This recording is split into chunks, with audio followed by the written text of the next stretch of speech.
Good afternoon, YouTube. This is Sister Kate Shofar Mountain.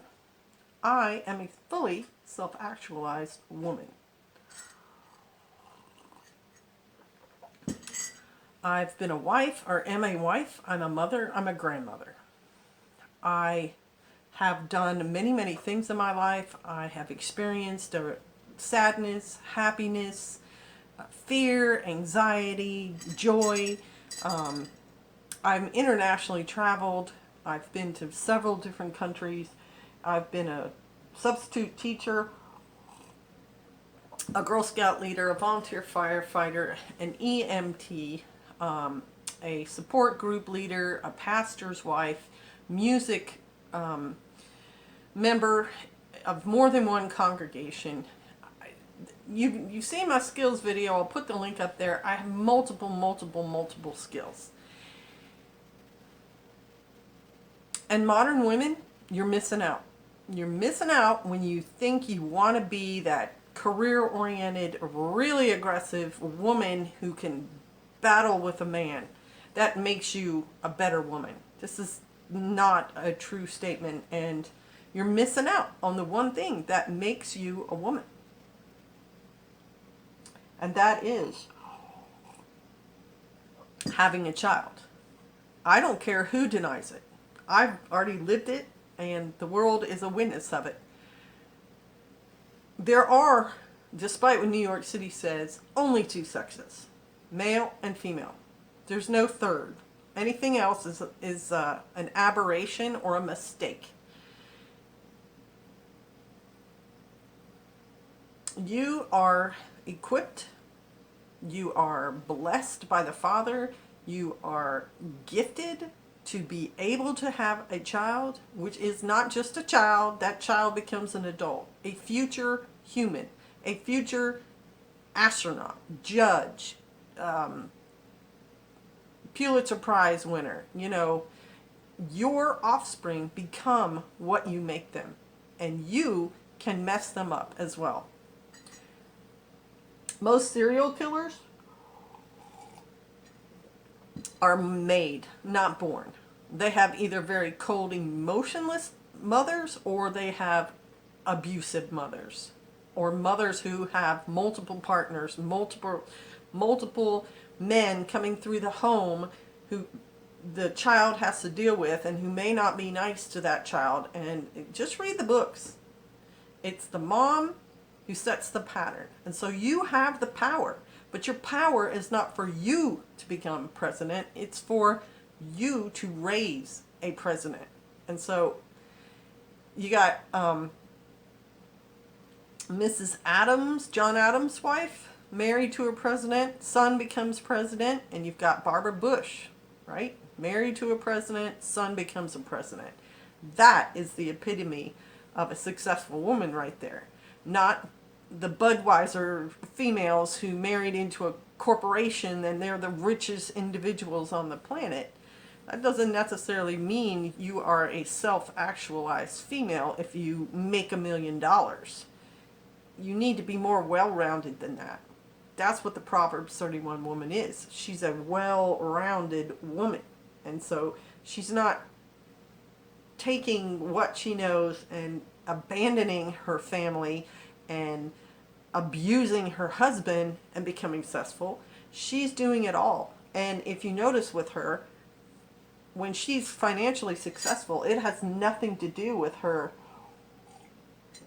running her own corporation. It's her doing smart financial things like buying a property that's valuable and selling it at a profit. Never says she has an office and she's there 9 to 9 and she's ignoring everybody else. She does these things in addition to all the other things she does, and she does them well. That's your model right there, and I've got videos on that. But I wanted to also look at modern womanhood and sort of the yuppie era, probably under Reagan, is sort of where the wife as a professional comes out as an idea, and then you get movies like 9 to 5 and so on and so forth, where the movies affect the social movement. So one of the more modern not throwbacks, but reaction to that move was Martha Stewart. Martha Stewart started doing videos or a TV show on keeping her home, and she did it with it looked like ease, but style and grace and warmth and whatever. Although I never picked up a liking for her. I always thought, she portrayed warmth. I never felt like she was really that warm. I felt like she was doing it all for her empire. And the people who follow Martha Stewart became very competitive. And then you kind of get this turn of the century Stepford wife kind of, well, I'm a better mother than you because I hold my baby 24 hours a day, and I'm a better mother than you are because I make my babies baby food from organic stuff that I had imported from Chile. You know, it got very, very competitive, and I don't think you need to do that to be a good mother either. And then the latest thing in mothering is just, like you go on Twitter, is these modern women saying, I'm not, I don't have to learn any of that stuff or do any of that stuff because I'm going to be a millionaire and I'm just going to pay you to raise my kids and keep my house. That's not real motherhood either. And you will not be fulfilled as a woman until you have had children. Now, people would disagree with me. People will say, Amelia Earhart was probably very fulfilled because she flew around the world. Maybe, but I tend to doubt it. I don't see how having something like climbing every mountain in the world success is going to make you happy in your soul as a woman. It just makes you worldly happy. It does not make you spiritually happy. Because in my opinion, the Father designed you to be like the Proverbs 31 woman, to have your household and to care for them. And that's where you really, really will shine. It will fulfill you. To bring up intelligent, well-adjusted, successful children.